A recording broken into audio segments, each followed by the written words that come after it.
dünyaya. Yıkılmayız.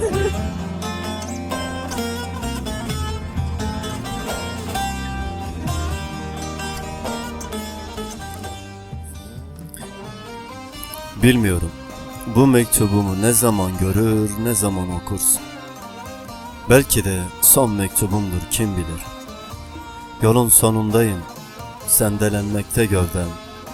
Senin mutluluklarının gölgesine bağdaş kuran yüreğim, yavaş yavaş solmakta. Dön denizim, dön ne olur.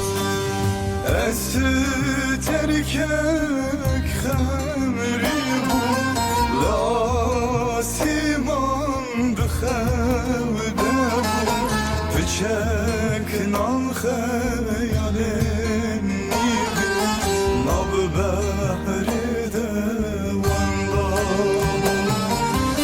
Esti terkek xemri bu, lasimandı xevde bu, Fıçek nan xeyalin nidi, nab behri de vanda.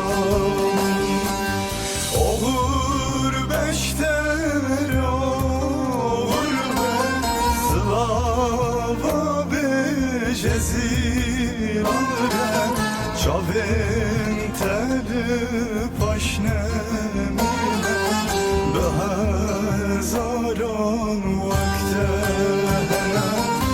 Oğur be heval oğur be, slava be jezirare, çavin teli paşnemine, be hezaran vakte. Ölüm kapı eşiğinde mezarımı kazarken, ben senin gözlerindeki papatya bahçelerinde gezinmekteyim. Hatta sana her ulaştığımda, onca zaman suskun, onca zaman konuşmamışken, bu arayış, bu çağrı neden diye kendine sorarken, ben ise susmayı tercih ediyorum. Azrail'i ahize dayıp sevdiğin ölüyor diye seslenmeli miydim sana? Hayır, hayır. Sen bir ikinci kaybedişe hazır değilsin. Ben benden düşüyorum artık. Ben bende ölüyorum. Seni sevmeyi seviyorum ben ve sevdiğimi özlüyorum denizim. Erzir yanık ne valavu, kez ya sor ya hevalavu, eviyemin pıştamına, navmırını jiyan. Erzir yanık ne valavu, kez ya sor ya hevalavu,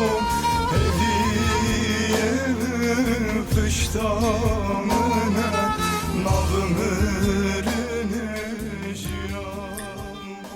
Gecenin karanlığına bir bıçak diye gözlerini sürerken, bana iyileşmiş ölümün saçlarına nefesini nakışladı. İçimin aynalarına çocukluğumu istiflerken, dudaklarımda senle başlayıp benle biten söz olur gözlerin. Seni çok özledim denizim. Çok özledim. Olur be heval olur be, slava be jezirare, çavin teli paşnemine, be hezaran vakte.